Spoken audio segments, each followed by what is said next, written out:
Direktur Eksekutif Lembaga Survei Indonesia Jayadi Hanan berpendapat Presiden Joko Widodo sebaiknya tidak terlalu reaktif dengan langkah Partai Nasdem mendeklarasikan Anies Baswedan sebagai calon presiden pemilu 2024.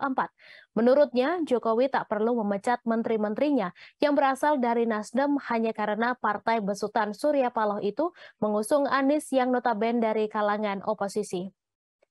Menurut Jayadi, deklarasi pencapresan Anies oleh Nasdem tak menyalahi kerjasama koalisi dengan pemerintahan Jokowi.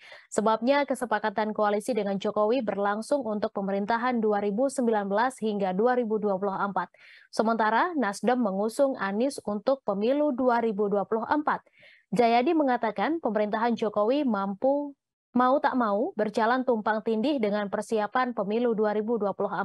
Sehingga wajar jika partai politik mulai mengambil ancang-ancang seperti mendeklarasikan capres atau membentuk koalisi dengan partai lain. Dengan situasi demikian, tidak mungkin 7 partai politik pendukung pemerintahan Jokowi Ma'ruf seragam dalam mengusung capres atau membentuk koalisi. Lagi pula, siapapun capres yang terpilih melalui pemilu 2024 nantinya perlu bersinggungan dengan Jokowi untuk meneruskan program-program pemerintahan.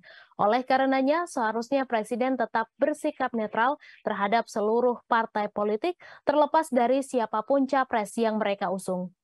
Jayadi menambahkan, ihwal partai koalisi dan jajaran menteri di Kabinet Indonesia Maju sepenuhnya menjadi kewenangan Presiden. Menurutnya, partai seharusnya tidak ikut campur terkait ini, termasuk PDIP sebagai partai penguasa yang menaungi Jokowi. Sebagaimana diketahui, pada Senin 3 Oktober, Nasdem mendeklarasikan Anies Baswedan sebagai capres mereka untuk pemilu 2024. Partai yang dimotori Surya Paloh itu juga mengaku tengah mematangkan rencana koalisi dengan Partai Demokrat dan Partai Kebangkitan Bangsa. Langkah Nasdem itu pun menuai pro dan kontra.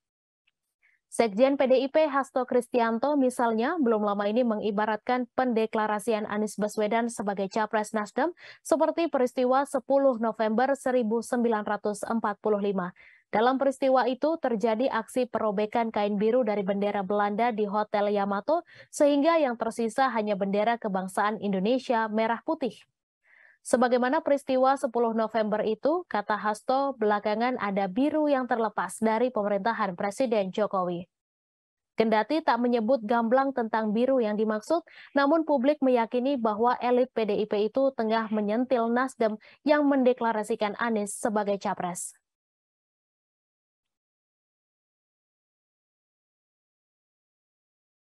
Terima kasih sudah nonton. Jangan lupa like, subscribe, dan share ya.